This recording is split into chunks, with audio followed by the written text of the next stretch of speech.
Good evening, folks. This is Deb. So tonight's video, we're going to talk about the end of Caitlin Clark's season and why and how this decision was made. We're also going to talk about some of the response to her announcement. But before I do that, let me just say that with about 4.5 minutes left in Q4, the Fever is leading the Chicago Sky 88-68. And we will be talking about this game tomorrow morning, okay, before I go to work. So let me start off by reading Caitlin Clark's announcement, which appeared on social media. And it said, quote, "I had hoped to share a better update, but I will not be returning to play this season. I spent hours in the gym every day with the singular goal of getting back out there. Disappointed isn't a big enough word to describe how I am feeling. I want to thank everyone who had my back through all the uncertainty. This has been incredibly frustrating, but even in the bad, there is good. The way the fans continued to show up for me and for the Fever brought me so much joy and important perspective. I am so proud of how this team has only gotten stronger through adversity this year. Now it's time to close out the season and claim our spot in the playoffs." So Caitlin Clark is there tonight, just as she has been, with the exception of one night through all of her injuries. And her energy and her competitive spirit is felt even from the sidelines when she's in street clothes. And that has been very important to the Indiana Fever as a team. And I'm going to talk a little bit about how this decision was made and why it was made. So Stephanie White indicated that the West Coast trip was used to evaluate the path forward for Caitlin Clark, okay? And the team remained hopeful that she would be able to return by the end of the regular season, but it was just not possible to return her to the court in a safe manner because she did not have enough time to have enough contact practices. And I'm sorry, but that is critical in this kind of an injury because, in fact, she had come back too soon from 2 other injuries. And she has acknowledged that. She's not been able to put together 5 consecutive games all season because she was coming back after a couple of weeks. And no matter what anyone says, groin injuries are tricky and they take a long time to heal. She saw doctors in New York who essentially told her that. And once she heard that from those doctors, she took it to heart and understood what was at risk, okay? And what was at risk would be, chronic injuries. It could result in chronic injuries. What was at risk was maybe she's not back next year healthy. And that was not an option for Caitlin Clark. So this has been a time of growth for Caitlin Clark, a player who has never been injured in college, okay? Never missed a day with injury. And I'm going to say it again. That is the difference between college and the pros. There is a reason why only 0.9% of players coming out of college make it to the WNBA.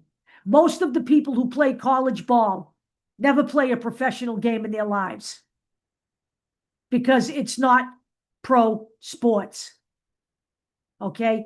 It is a breeding ground for professional sports players, but those players that come into the WNBA are not playing college ball any longer. And this is what I try to get across to people who want to see her play Iowa collegiate basketball. That is not possible in the WNBA. Caitlin Clark is still learning. She's a second-year player. She is still learning and adjusting to the professional sport. There is a vast difference. But her game has indeed translated.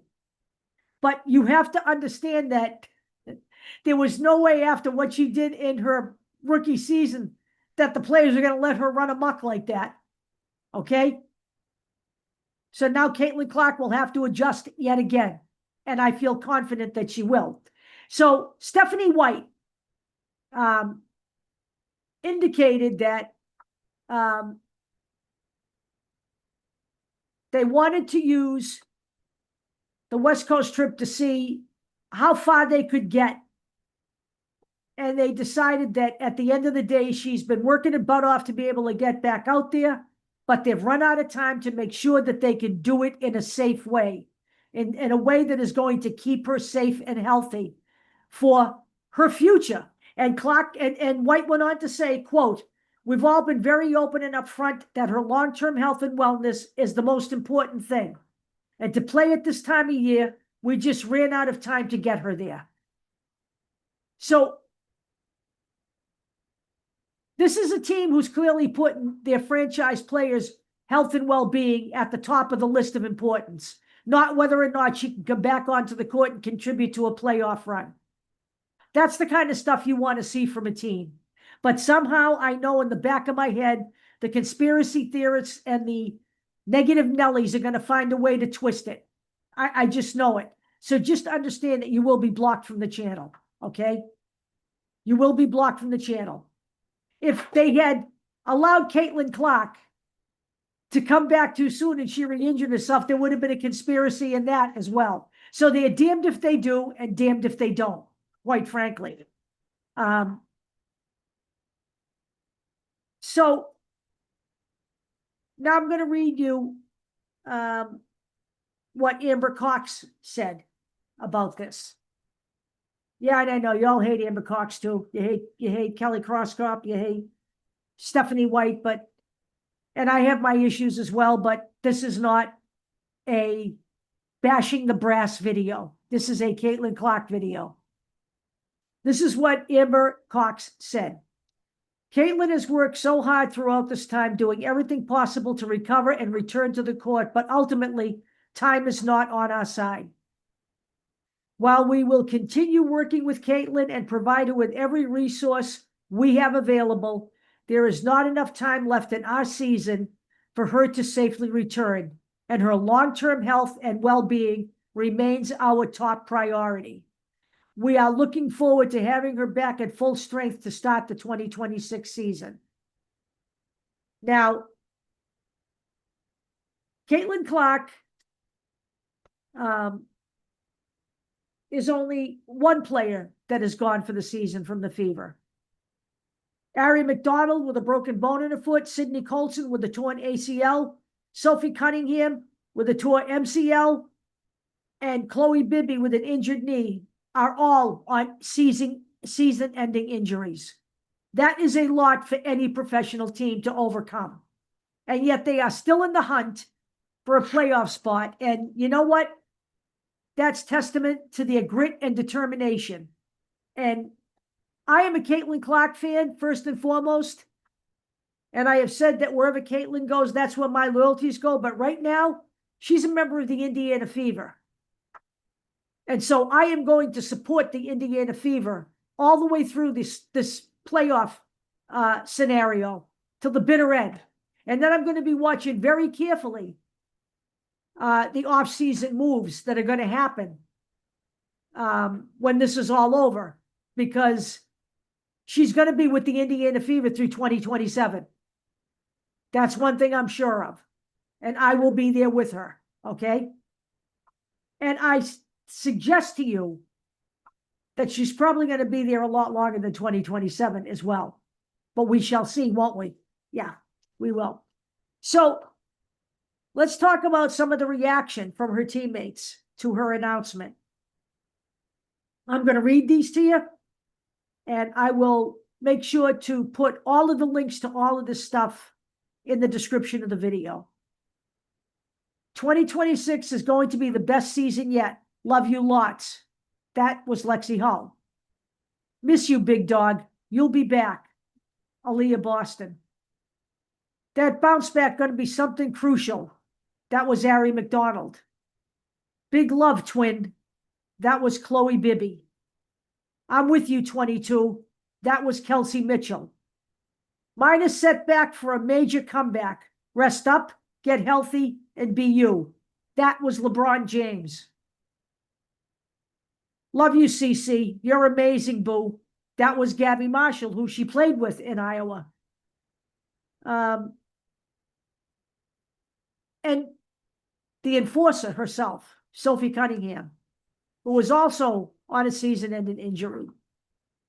Merely reposted Caitlin Clark's announcement that she was done for the season, put 2 big red hearts there, and wrote, "Love you."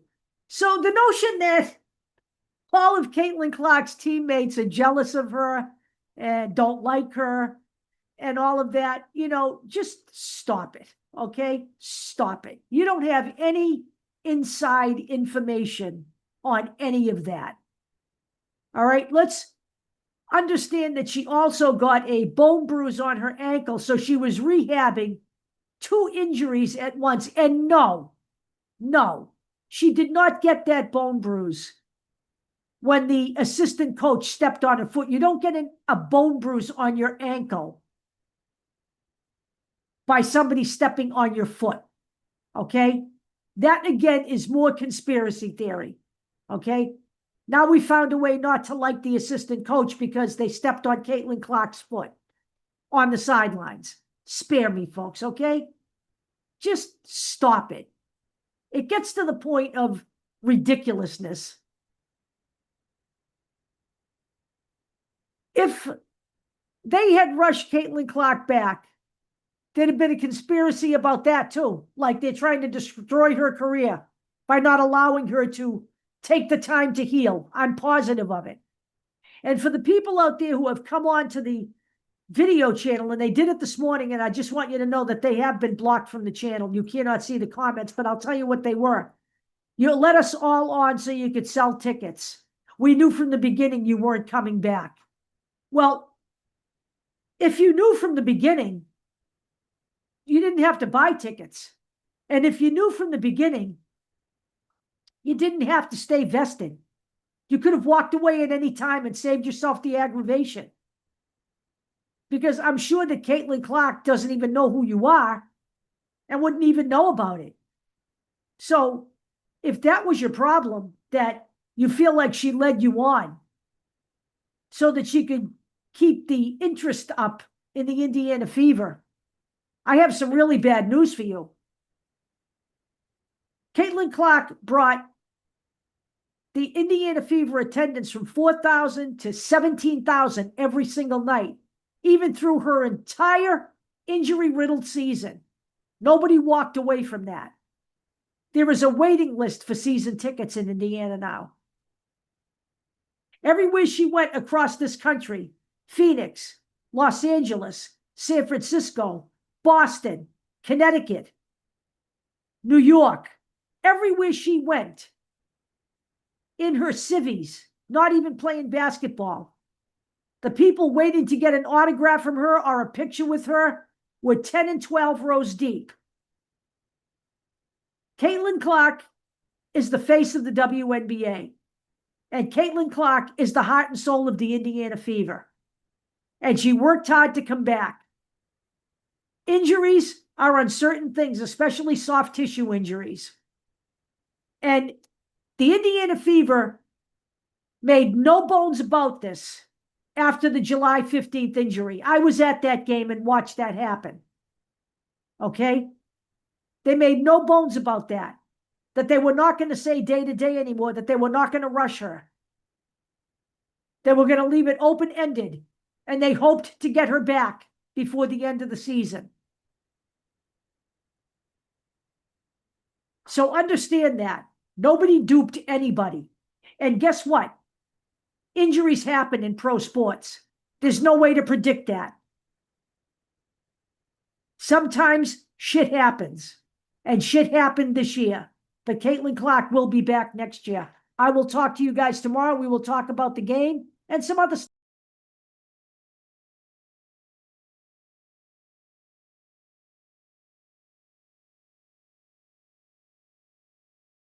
stuff. Have a great night.